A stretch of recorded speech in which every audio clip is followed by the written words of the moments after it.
একদম জ্যাম হয়েছে, প্রচুর বাতাস, প্রচুর ঠান্ডা। গভীর রাতে কুয়াশাচ্ছন্ন একটি শীতের রাতে কখনো বাইক রাইড করছেন? চলেন আজকে সেটা আপনাদের দেখাবো। আর ফগ লাইট ছাড়া যে হাইওয়েতে চলা কতটা বিপজ্জনক সেটাও আজকে আপনাদের দেখাবো। অলরেডি দেখতেই পাইতেছেন সামনে আমি কিচ্ছু দেখতে পাই না। যদি একটা ফগ লাইট হইতো তাহলে কিন্তু সামনে আমি খুব দেখতে পাইতাম। তো এটা হচ্ছে নবীনগর সাভার থেকে আরিচা আসার ভিডিও। তো সেদিন রাতে আসতেছিলাম এবং প্রচুর কুয়াশা পড়ছিল। আর কুয়াশার কারণে কিচ্ছু দেখতেছিলাম না। মানুষের তো ফগ লাইট আছে, সেটা জ্বালায় দেখতে পাইতেছিল, বাট আমার ফগ লাইট নেই, আমি দেখতে পাইতেছিলাম না। এখন আমার ফগ লাইট নাই কেন সেটা বিশ্লেষণ করি। আমার ফগ লাইট নাই একটা কারণ, সেটা হচ্ছে আমি ঢাকা শহরে বাইক রাইড করি। আর ঢাকা শহরে ফগ লাইট থাকলে মামলা দিয়ে দেয়। আর মামলার ভয়ে আমি ফগ লাইট লাগাই না, যার কারণে আমার ফগ লাইট নাই। আর এই ফগ লাইট নাই দেখে আমি কিন্তু এখন এই হাইওয়েতে গাড়ি চালায় শান্তি পাইতেছি। একটা জিনিস লক্ষ্য করেন, যদি শীতের দিনে কুয়াশা পড়ে তাহলে কিন্তু রাস্তায় অনেকটা ঝামেলা হয়ে যায়, রাস্তায় কিন্তু দেখা যায় না কিচ্ছু। এখানে কিন্তু রাস্তা একটু আলোকিত, তারপরেও দেখেন কেমন লাগতেছে। আর সামনের গাড়িগুলা এতগুলা ফগ লাইট লাগাইছে, মনে হয় যে হ্যাজাক বাতি লাগাইছে। আর এতগুলা লাইট লাগানোর ফলে সামনে থেকে একটা আলোর প্রতিফলন ঘটে, যার কারণে আমরা কিন্তু চোখে দেখি না। আর যদি আমার ফগ লাইট থাকতো তাহলে কিন্তু আমি দেখতাম। তবে এই ফগ লাইটের যে আইনটা, সেটা আমি চাই যে সংশোধিত হোক, সবার জন্য ফগ লাইট অ্যালাউ করা হোক।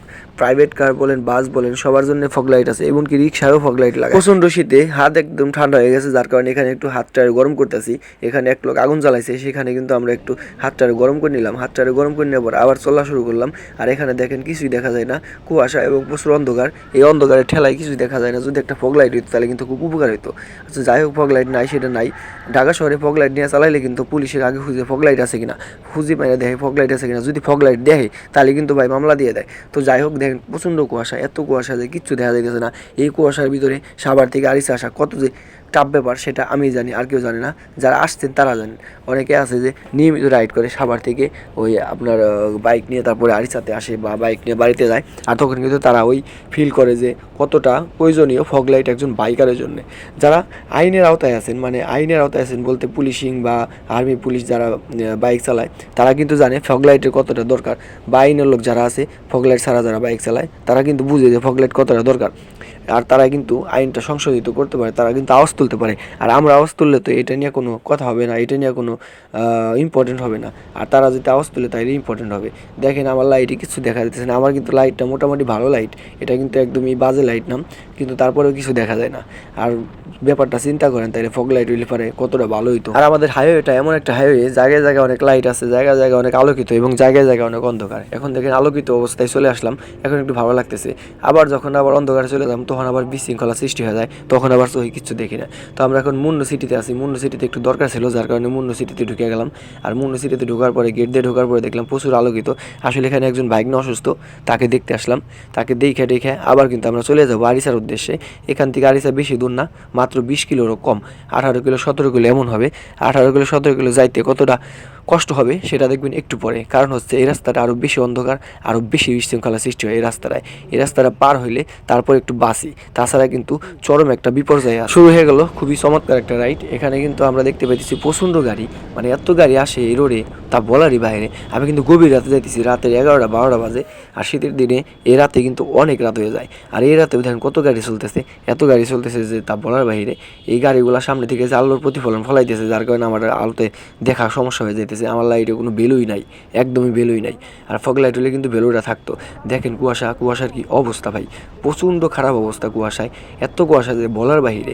এত কুয়াশা সেদিন পড়ছিল আমি ভাবতেই পারি নাই। তাইলে আমি সেদিন অ্যাভয়েড করতাম বাড়িতে আসা, সেদিন আমি অ্যাভয়েড করতাম আরিচা আসা, সেদিন অ্যাভয়েড করতাম আমি এই রাইডটা।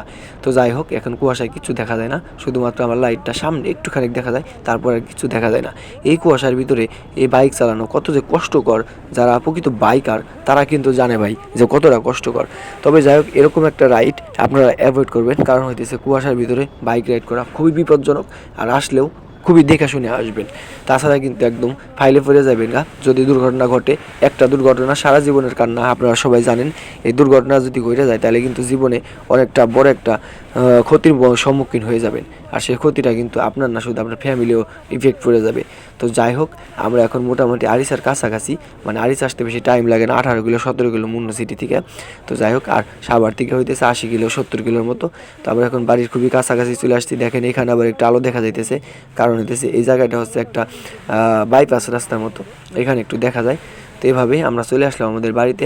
আজকের ভিডিও পর্যন্তই, কেমন লাগলো জানাবেন। আর ফগ লাইট সম্পর্কে সবাই আওয়াজ তুলবেন। ফগ লাইট হইলে কিন্তু একজন বাইকারের জন্য খুবই ভালো হয়। একজন বাইকার ফগ লাইট হইলে রাস্তায় খুব দ্রুত বাইক চালাতে পারবে, খুব সুন্দর করে বাইক চালাতে পারবে।